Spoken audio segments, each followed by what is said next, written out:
नमस्कार, हमारे चैनल में आप सभी का स्वागत है। मैं आज वैशाख महात्म्य के 11वें अध्याय का भाषा अनुवाद कर रही हूँ। श्री गणेशाय नमः। तब राजा पूछने लगे कि हे ब्राह्मण, वैशाख मास के धर्म अति सुलभ हैं और ऐसे अनेकों पुण्य को देने वाले हैं जो भगवान को प्रसन्न करते हैं और तत्काल ही धर्म, अर्थ और काम और मोक्ष को देने वाले हैं। परंतु ऐसे वेदानुकूल धर्म भी संसार में ज्ञात नहीं हैं। अनेक प्रकार के राजसी धर्म और तामसी धर्म ही इस संसार में विख्यात हैं, परंतु यह कष्ट साध्य है। इसमें अधिक धन और अधिक समय लगाना पड़ता है। कोई माघ मास और कोई चातुर्य मास और कोई व्यतिपात धर्मों को प्रशंसा करते हुए करते हैं। यह क्या कारण है? कृपया विस्तार पूर्वक मुझे कहिए।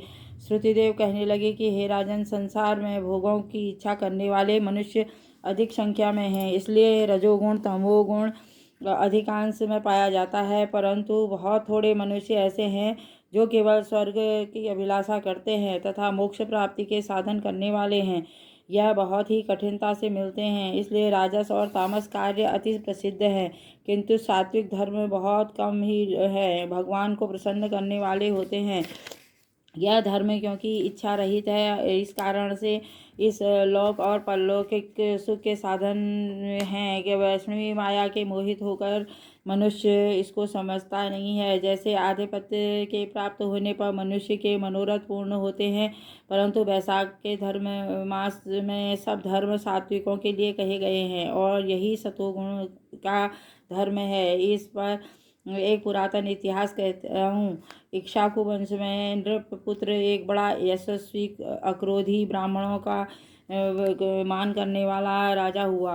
एक दिन वह शिकार खेलने के लिए वशिष्ठ के आश्रम में जा पहुंचा। वहां पर उन्होंने देखा कि आश्रम के मार्ग में वशिष्ठ जी के शिष्य कहीं प्याऊ लगा रहे हैं, कहीं छाया मंडप बना रहे हैं, तो कहीं बावड़ी साफ करवा रहे हैं, कहीं बैठे हुए लोगों पर पंखे से हवा कर रहे हैं, कहीं सुगंधित और फल बांट रहे हैं। मध्याह्न के समय छत्री दान कर रहे हैं। मध्याह्न के समय छत्री का दान कर रहे हैं। सायंकाल को पीने की वस्तुएं दे रहे हैं और कहीं पान और कहीं पर कपूर आंखों में लगा रहे हैं।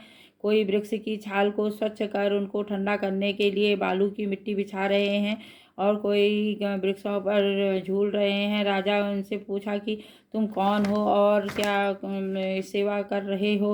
उन्होंने उत्तर दिया कि हम महर्षि वशिष्ठ जी के शिष्य हैं और उन्हीं की आज्ञा से वैशाख मास के धर्मों का पालन कर रहे हैं। राजा ने फिर पूछा कि इन धर्मों के करने से कौन सा देवता प्रसन्न होता है और क्या फल मिलता है?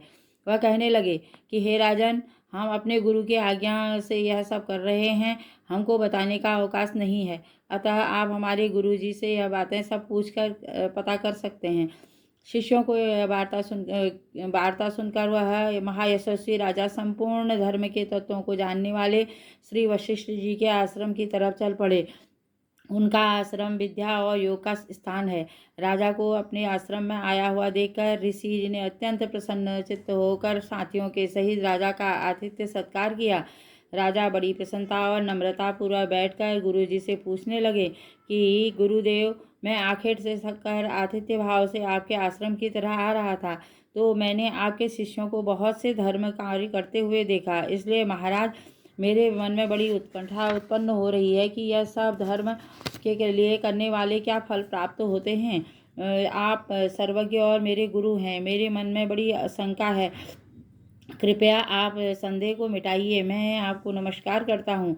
वशिष्ठ जी कहने लगे कि हे राजन, ऐसा प्रतीत होता है कि तुम्हारे पुण्य फलीभूत हो गए हैं, जो तुम्हारी बुद्धि भगवान की इस कथा और उनके धर्म के कार्यों तत्वों को जानने में लगी हुई है। तुम्हारी बुद्धि अत्यंत पवित्र और सुशिक्षित है। जो प्रश्न तुमने किया है, हम हर्षपूर्वक इसका वर्णन करते हैं। इसके सुनने मात्र से बहुत से पापों का नाश हो जाता है। जो सब धर्मों को छोड़कर विषयासक्त हो जाता है, वह भी यदि प्रातःकाल वैशाख मास में स्नान करे तो भगवान का प्रिय हो जाता है। जिससे धर्म के सब कार्य सांगोपांग किए हो, किंतु वैशाख मास का आदर न किया हो तो भगवान उससे दूर हो जाते हैं। इससे वैशाख मास बिना दान तथा स्नान खो दिया, इस कर्म से चांडाल योनि को जन्म लेता है। वैशाख मास में जिसने विधिवत भगवान की आराधना की, भगवान उसी से प्रसन्न होते हैं और उसी की मनोकामना पूर्ण करते हैं। जो भक्त और श्रद्धा पूर्वक भगवान का थोड़ा सा भी पूजन करता है वह उसी से प्रसन्न हो जाते हैं। अधिक धन और अधिक परिश्रम से वह नहीं देखते। श्रद्धा से चढ़ाए हुए जल से ही वह भगवान ऐसे प्रसन्न हो जाते हैं जैसे किसी ने प्याऊँ को बहुत जल पिलाया हो। बड़े बड़े कर्मों में इतना फल नहीं मिलता है, किंतु श्रद्धा से किए हुए छोटे से कर्म का भी फल अति गहन होता है। कर्मों के पुण्यकारी होने से महाकर्म और स्वल्प कर्म अवश्य नहीं, वरन कर्मों के स्वरूप और उनकी गति ही प्रधान और गहन है। वैशाख मास में धर्म अति सुगम है तथा भगवान को प्रसन्न करने के लिए इसमें श्रम भी थोड़ा और व्यय भी अधिक नहीं करना पड़ता है। इसलिए जो वैशाख मास के धर्मों को नहीं करता है वह अश्वमेध दंडनीय होता है। इस प्रकार ऋषि ने राजा को यह सब शास्त्रोक्त वैशाख धर्म समझाए। तब राजा सब धर्मों को सुनकर तथा यथोचित गुरुजी की पूजा करके अपने घर चला गया। घर पहुंचकर वैशाख मास के सभी धर्म करने लगा। भगवान की पूजा से के अतिरिक्त तो उसको और कोई दूसरा कार्य नहीं अच्छा लगता। फिर राजा ने हाथी पर ढोल रखकर सारे शहर में सूचना करवाई कि 8 वर्ष की आयु से लेके 80 वर्ष की आयु तक का जो भी मनुष्य मेष संक्रांति में सूर्योदय से पहले स्नान करेगा वह दंडनीय नहीं करेगा वह दंडनीय समझा जाएगा।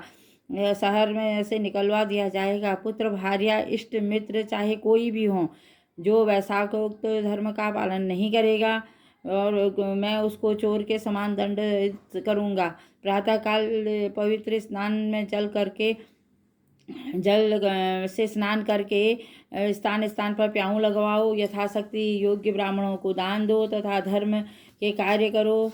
प्रत्येक गांव में एक एक उपदेश करने वाला ब्राह्मण नियुक्त कर दिया जाए तथा 5 गांवों में एक अधिकारी किसी भी धर्महीनों को दंड देने के लिए 10-10 सवार नियत कर दिए जाएं।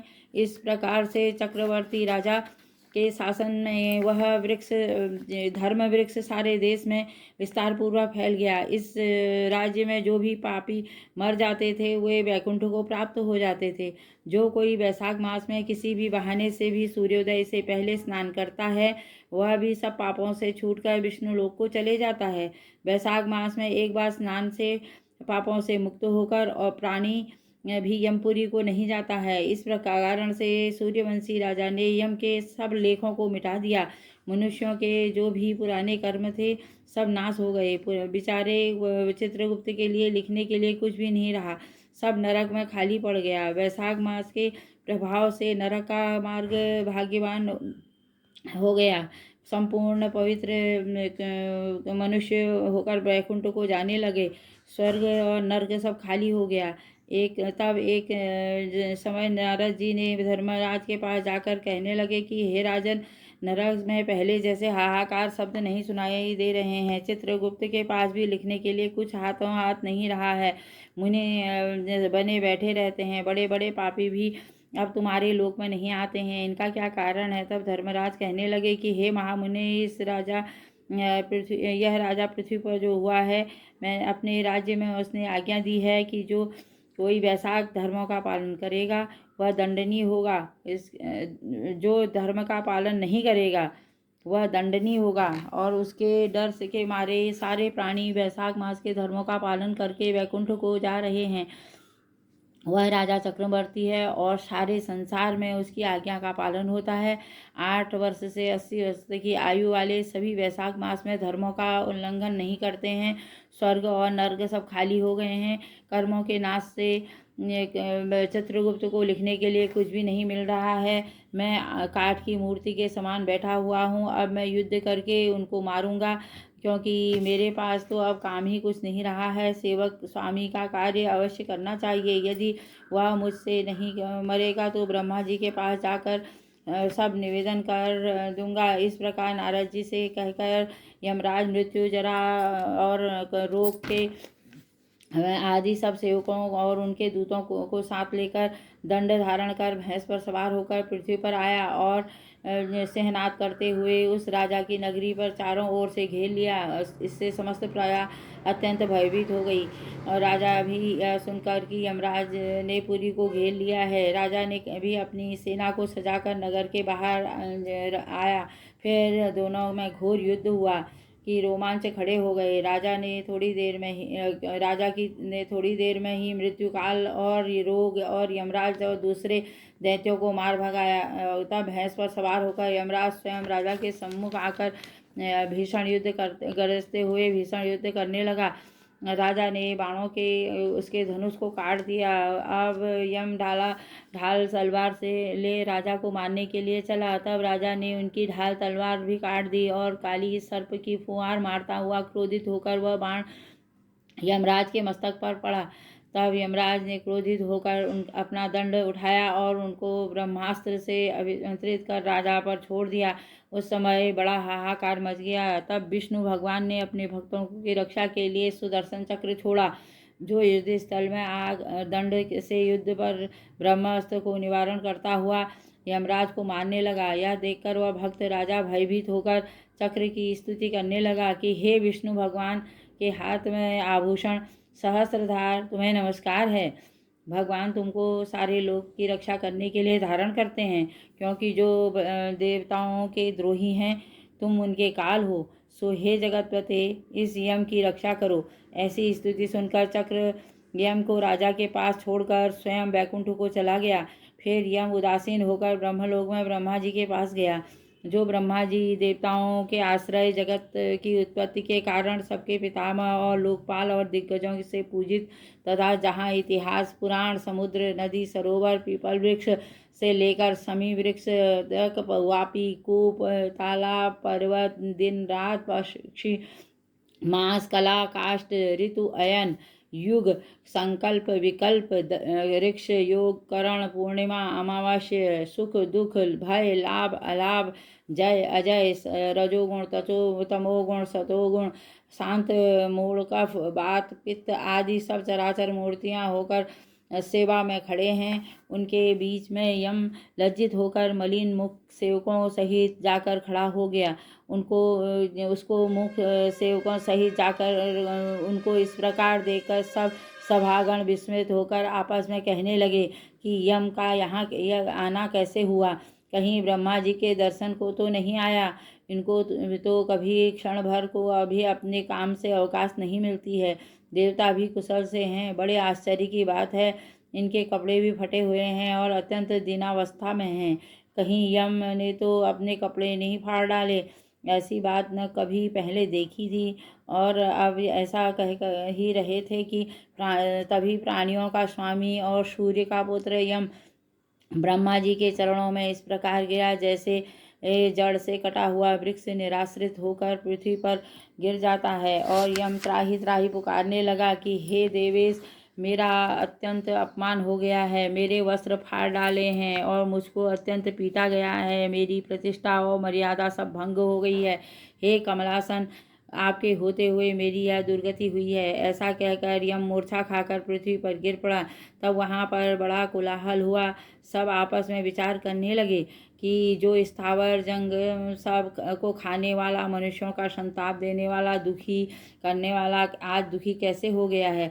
तब पवन ने आकर ब्रह्मा जी की आज्ञा अनुसार सबकी वाणी रोक दी और अपनी विशाल भुजाओं से यम को उठाया। फिर समस्त संसार में विचरने वाला उदार बुद्धि पवन उसे आसन पर बिठाकर कहने लगा कि किसने तेरा अपमान किया है? तुमको तुम्हारे स्थान से निकाल दिया है? तुम्हारे वस्त्र और बही खाते किसने फाड़ डाले?